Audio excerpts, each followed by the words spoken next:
Harlin Sinaga atau yang lebih akrab disapa Harlin berusia 48 tahun merupakan seorang pria yang lahir dan dibesarkan di daerah Samosir, Sumatera Utara. Ketika menginjak usia dewasa, ia kemudian memutuskan untuk pindah ke daerah Humbahas, Sumatera Utara.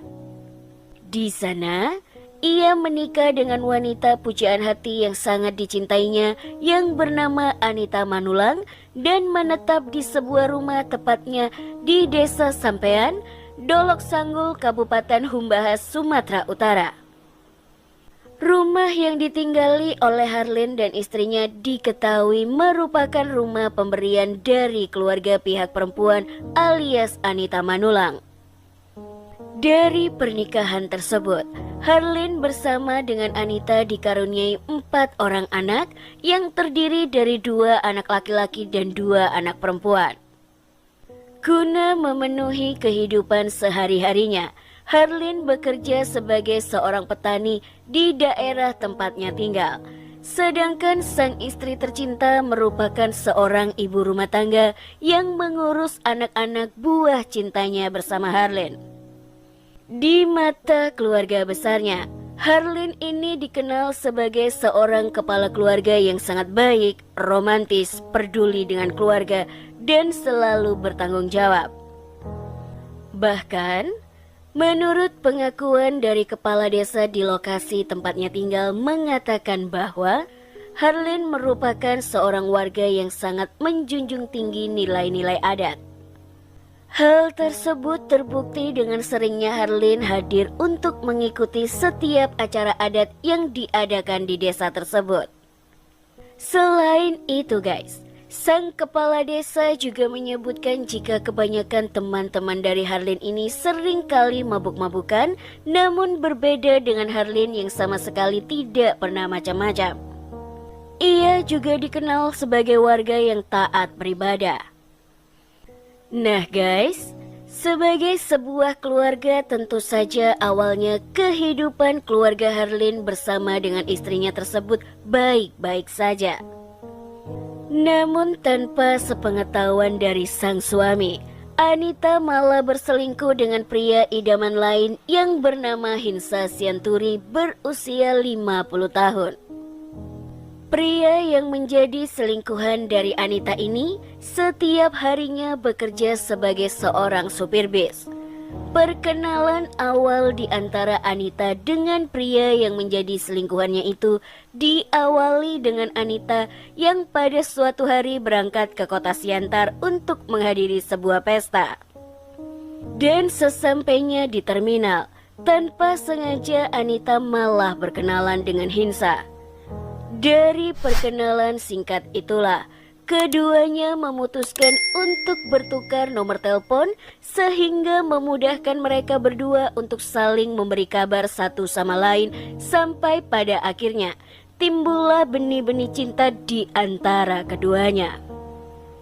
Hubungan gelap di antara Anita dengan Hinsa ini bisa dibilang cukup rapi. Bahkan warga di sana pun tidak menyangka bahwa mereka berdua ini sudah menjalin hubungan selama beberapa bulan lamanya.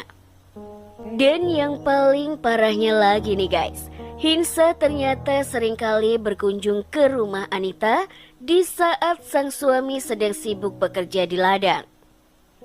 Tetapi jika rumah dalam kondisi yang tidak aman, Hinsa seringkali mengajak Anita ke hotel untuk melakukan hubungan dewasa selayaknya suami istri tanpa sepengetahuan dari Harlin. Cinta terlarang di antara mereka berdua semakin hari semakin tumbuh, sehingga keduanya ini seakan-akan tidak bisa terpisahkan lagi. Sampai pada akhirnya, Anita mempunyai rencana untuk menghabisi suaminya demi bisa menikmati sepanjang hidupnya bersama dengan sang selingkuhan. Ia pun kemudian menyuruh selingkuhannya itu untuk merancang rencana pembunuhan terhadap suami sahnya sendiri. Hinsa yang sudah terlanjur cinta dan tidak mampu berpisah lagi dengan Anita, langsung mengiyakan apapun yang menjadi perintah dari wanita pujaan hatinya itu dengan janji apabila rencana pembunuhan tersebut berlangsung dengan mulus. Keduanya berencana untuk melangsungkan pernikahan dan pergi dari kota tempatnya tinggal saat ini. Kejadian mengerikan ini terjadi pada tanggal 28 Agustus 2022 siang hari, di saat Hinsa menghampiri suami dari wanita pujaan hatinya yakni Harleen yang pada kala itu kebetulan sedang bekerja di ladangnya. Di sana, mereka sempat berbincang satu sama lain dengan membahas mengenai penjualan produk pertanian milik Harleen. Namun di saat Harleen sedang menyemprot tomat di kebun tersebut, Hinsa malah dengan cepat langsung memukul bagian kepala Harleen. Tidak sanggup menahan kerasnya benturan pada bagian kepala belakangnya, seketika itu juga Harleen pun langsung terjatuh. Lalu, alat semprot elektrik yang masih menempel pada punggung Harleen itu segera dilepaskan oleh Hinsa. Baru setelah itu, ia langsung menyeret Harleen ke selokan dan memukul pria tidak bersalah itu sebanyak 7 kali di beberapa bagian tubuh yang lain menggunakan kayu balok berukuran besar. Setelah meyakini bahwa sang korban sudah meninggal dunia, ia lalu mendorong tubuh tidak bernyawa itu ke dalam kolam yang berada di ladang tersebut. Tidak hanya itu saja, alat semprot elektrik milik Harleen pun juga dibuang ke kolam tersebut. Setelah semua urusan dipastikan telah beres, ia langsung membuang balok kayu yang merupakan senjata pembunuhan ke semak-semak yang berada di sekitaran ladang milik suami dari Anita. Baru setelah semua urusannya selesai, ia pun segera menjauh dari ladang itu dan segera menghubungi Anita Manulang melalui panggilan telepon. Di dalam panggilan tersebut, ia menjelaskan bahwa Harleen telah tewas di tangannya. Selain itu guys, di dalam obrolan itu juga, Hinsa sempat meminta uang imbalan kepada Anita. Keduanya pun akhirnya sepakat untuk bertemu di pertengahan jalan dan Anita sempat memberikan uang sebesar Rp400.000 sebagai imbal jasa atas apa yang telah dilakukan oleh Hinsa kepada suaminya. Baru setelah itu, keduanya berpisah di tengah keramaian jalan tersebut.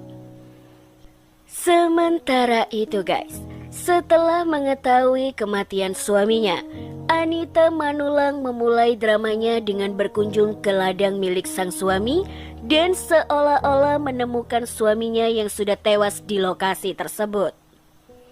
Anita berpura-pura menangis sekencang-kencangnya di depan warga sampai berpura-pura untuk pingsan juga.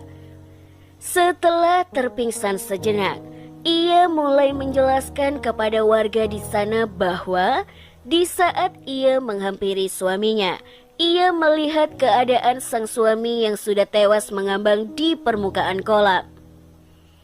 Warga pun langsung berbondong-bondong melaporkan kejadian tersebut kepada pihak aparat kepolisian setempat. Aparat kepolisian yang menerima laporan itu pun segera mendatangi lokasi kejadian untuk mengetahui langsung apa yang sebenarnya terjadi di sana. Setelah pihak kepolisian tiba di lokasi, mereka lalu membawa jasad Harleen ke rumah sakit terdekat untuk segera dilakukan otopsi.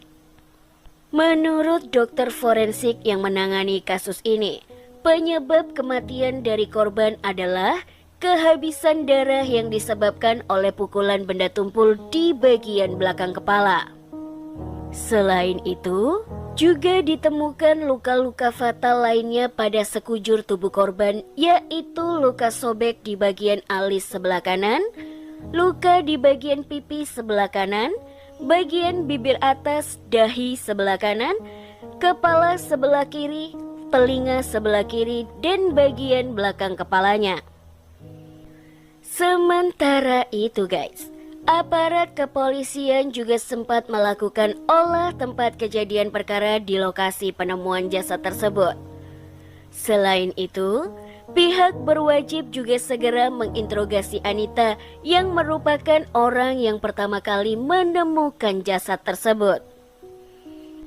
Tidak lupa nih guys, pihak penyidik juga sempat mengecek handphone milik Anita yang merupakan istri dari korban.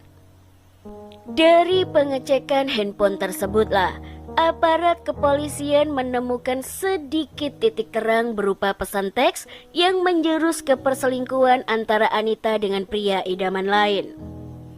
Mendapatkan sedikit celah tentang adanya bau-bau perselingkuhan dalam rumah tangga korban dengan pasangannya, aparat kepolisian tidak tinggal diam begitu saja. Mereka terus mencoba menggali seberapa jauh perselingkuhan tersebut. Selain itu, aparat kepolisian juga sempat memulihkan beberapa pesan yang sudah dihapus oleh Anita dengan seorang pria bernama Hinsa yang menjurus kepada rencana penghilangan nyawa seseorang. Kecurigaan tersebut pun akhirnya membuat aparat kepolisian terus menginterogasi Anita Manulang secara intensif. 2 minggu setelah penyelidikan kasus ini, aparat kepolisian berkesimpulan bahwa kasus pembunuhan terhadap Harlin Sinaga diotaki oleh sang istri bersama dengan selingkuhannya. Mereka pun segera menangkap Hinsa yang pada saat itu sedang bekerja di salah satu jalan yang menjadi rute bis milik Hinsa. Ia pun langsung digiring ke kantor polisi untuk pemeriksaan lebih lanjut. Di dalam interogasinya, Hinsa menjelaskan bahwa dirinya memang merupakan eksekutor di balik kasus pembunuhan yang menimpa Harlin. Pembunuhan tersebut sengaja ia rancang bersama dengan Anita Manulang yang merupakan istri dari korban itu sendiri. Menurut pengakuan dari Anita, ia mengaku bahwa pembunuhan tersebut terpaksa ia lakukan karena beberapa bulan terakhir dirinya sudah tidak pernah dinafkahi oleh sang suami yang merupakan korban dalam kasus ini. Tetapi berdasarkan penyelidikan aparat kepolisian, pernyataan yang diucapkan oleh Anita itu dibantah langsung oleh keempat anak mereka yang menyebutkan bahwa Harlin selalu memberikan uang kepada keluarga kecilnya dan sama sekali tidak pernah menelantarkan keluarga tersebut. Selain itu guys, mereka juga menjelaskan kalau ayahnya merupakan sosok kepala keluarga yang sangat pekerja keras dan bertanggung jawab. Maka dari itu, sangat tidak mungkin apabila Harlin tidak membiayai seluruh keluarganya. Mendapatkan bantahan dari keempat anak kandung korban tentu saja membuat aparat kepolisian bekerja ekstra untuk mengulik apa yang menjadi motif dari pembunuhan tersebut. Setelah menggali lebih dalam lagi dari pengakuan tersangka, akhirnya aparat kepolisian mengungkapkan apa motif sebenarnya dalam kasus ini, yakni Anita yang merupakan otak pembunuhan ingin segera menikah dengan sang selingkuhan, namun dirinya takut meminta cerai kepada sang suami. Selain itu guys, Anita juga beranggapan jika keduanya bercerai karena perselingkuhan, tentu saja dirinya tidak akan mendapatkan harta sang suami sedikitpun. Ia mengaku juga ingin memiliki semua harta benda dari suaminya, sehingga pasangan selingkuh itu kemudian memutuskan untuk menghabisi Harlin Sinaga saja daripada meminta cerai. Atas perbuatannya, keduanya resmi dijadikan tersangka dalam kasus ini. Mereka dijerat dengan pasal 340 Kitab Undang-Undang Hukum Pidana tentang Pembunuhan Berencana, subsidiar pasal 338 KUHP tentang pembunuhan. Sidang perdana untuk kasus ini digelar di Pengadilan Negeri Tarutung, Tapanuli Utara, Sumatera Utara. Proses persidangan untuk kasus ini bisa dibilang berlangsung sangat cepat. Pada 14 Desember 2022, Majelis Hakim menjatuhkan vonis hukuman penjara selama 18 tahun kepada Anita Manulang dan Hinsa Sianturi karena terbukti bersalah secara sah dan meyakinkan telah melakukan tindak pidana pembunuhan berencana.